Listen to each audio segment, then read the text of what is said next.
6월 12일 금요일 새생명의 아침입니다. 다 함께 기도하겠습니다.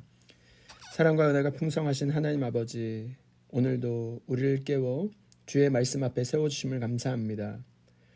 우린 실패와 상실 앞에서 모든 것이 끝난 것처럼 느낄 때 좌절하고 낭망하지만 다시 일으켜주시고 다시 시작하게 하시는 하나님의 은혜 앞에 다시 세워 주옵소서. 낙심한 마음을 일으켜 세워 주옵시고 다시 소망을 품게 하시며 하나님의 회복 앞으로 나아가게 하실 살아계신 예수 그리스도의 이름으로 기도하옵나이다. 아멘. 오늘 우리에게 주시는 하나님의 말씀은 사무엘하 12장 24절로 31절 말씀입니다. 다윗이 그의 아내 밧세바를 위로하고 그에게 들어가 그와 동침하였더니 그가 아들을 낳음에 그의 이름을 솔로몬이라 하니라. 여호와께서 그를 사랑하사 선지자 나단을 보내 그의 이름을 여디디아라 하시니 이는 여호와께서 사랑하셨기 때문이더라. 요압이 암몬 자손의 랍바를 쳐서 그 왕성을 점령하매 요압이 전령을 다윗에게 보내 이르되 내가 랍바 곧 물들의 성읍을 쳐서 점령하였으니 이제 왕은 그 백성의 남은 군사를 모아 그 성에 맞서 진치고 이 성읍을 쳐서 점령하소서. 내가 이 성읍을 점령하면 이 성읍이 내 이름으로 일컬음을 받을까 두려워하나이다 하니 다윗이 모든 군사를 모아 랍바로 가서 그곳을 쳐서 점령하고 그 왕의 머리에서 보석 박힌 왕관을 가져오니 그 중량이 금 1달란트라. 다윗이 자기의 머리에 쓰니라. 다윗이 또 그 성읍에서 노략한 물건을 무수히 내오고 그 안에 있는 백성들을 끌어내어 톱질과 썰애질과 철 도끼질과 벽돌구이를 그들에게 하게 하니라.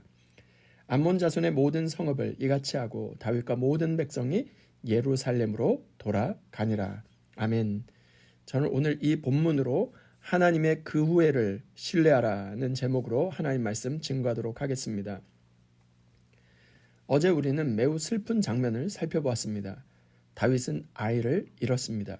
금식했습니다. 기도했습니다. 눈물로 매달렸습니다. 그러나 하나님의 뜻은 달랐습니다. 그리고 오늘 본문은 놀랍게도 그 후에 영어로는 then이라는 말로 시작됩니다. 성경에는 이 짧은 표현이 자주 등장합니다. 그리고 대부분 하나님의 은혜가 시작될 때 등장하는 경우가 많습니다. 우리는 끝이라고 생각하는데 하나님은 그 후회를 준비하고 계셨습니다. 우리는 종종 상실을 마지막 장이라고 생각합니다. 그러나 하나님은 우리가 끝이라고 부르는 자리에서 새로운 챕터, 새로운 장을 시작하십니다. 오늘 본문은 실패와 상실 이후에도 다시 시작하게 하시는 하나님의 은혜를 보여주고 있습니다. 첫 번째 교훈은 하나님은 상실 이후에도 다시 회복하게 하신다는 것입니다. 24절 말씀입니다. 다윗이 그의 아내 밧세바를 위로하고 그에게 들어가 그와 동침하였더니 그가 아들을 낳음에 그의 이름을 솔로몬이라 하니라. 여호와께서 그를 사랑하사. 이 말씀은 짧지만 아주 깊은 의미가 담겨져 있습니다. 본문 말씀은 솔로몬 이야기로 바로 시작하지 않는다는 것입니다. 어떻게 시작하냐면 다윗이 그의 아내 밧세바를 위로하고, 성경은 먼저 위로를 기록하고 있습니다. 상실 이후의 회복은 기적보다 먼저 위로로 시작됩니다. 하나님은 무너진 사람을 먼저 안아주시고 그 후에 다시 일으키십니다. 다윗은 큰 상실을 경험했습니다. 밧세바도 큰 상실을 경험했습니다. 그러나 그들은 그 자리에 주저앉아 있지 않았습니다. 하나님은 그들을 다시 일으키십니다.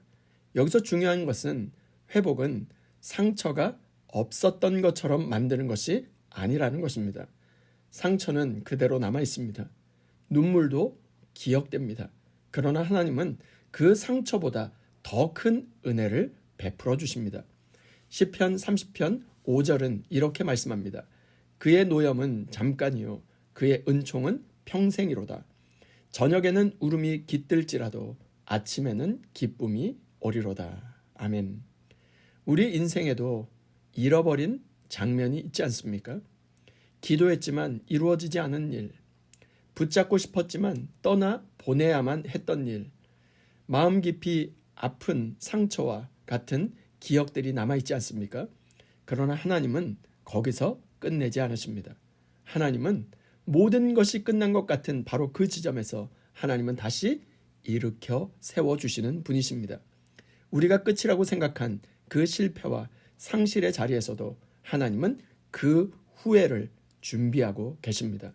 하나님의 그 후에 다시 회복하게 하시고 다시 일어서게 하시는 하나님의 은혜를 경험할 수 있는 저와 여러분 모두가 될 수 있기를 주님의 이름으로 축원드립니다. 두 번째 교훈은 하나님은 실패보다 더 큰 은혜를 준비하신다는 것입니다. 24절과 25절 말씀입니다. 다윗이 그의 아내 밧세바를 위로하고 그에게 들어가 그와 동침하였더니 그가 아들을 낳음에 그의 이름을 솔로몬이라 하니라. 여호와께서 그를 사랑하사 선지자 나단을 보내 그의 이름을 여디디아라 하시니 이는 여호와께서 사랑하셨기 때문이더라. 이 장면은 참으로 놀랍습니다. 왜냐하면 솔로몬은 단순한 아들이 아니기 때문에 그렇습니다. 훗날 성전을 건축할 사람입니다. 다윗 언약을 이어갈 사람입니다. 그리고 궁극적으로 메시아 계보 속에 들어갈 사람입니다. 하나님은 다윗의 죄를 선하게 사용하신 것이 아닙니다. 죄는 여전히 죄였습니다. 그러나 하나님은 죄보다 크신 분이십니다. 실패보다 크신 분이십니다. 그래서 하나님은 무너진 자리에서도 은혜의 역사를 이어가십니다. 25절 말씀에 여호와께서 그를 사랑하사, 솔로몬의 시작은 능력이 아니었습니다. 사랑입니다. 하나님의 전적인 은혜입니다. 하나님은 솔로몬에게 또 하나의 이름을 주시는데 여디디아였습니다.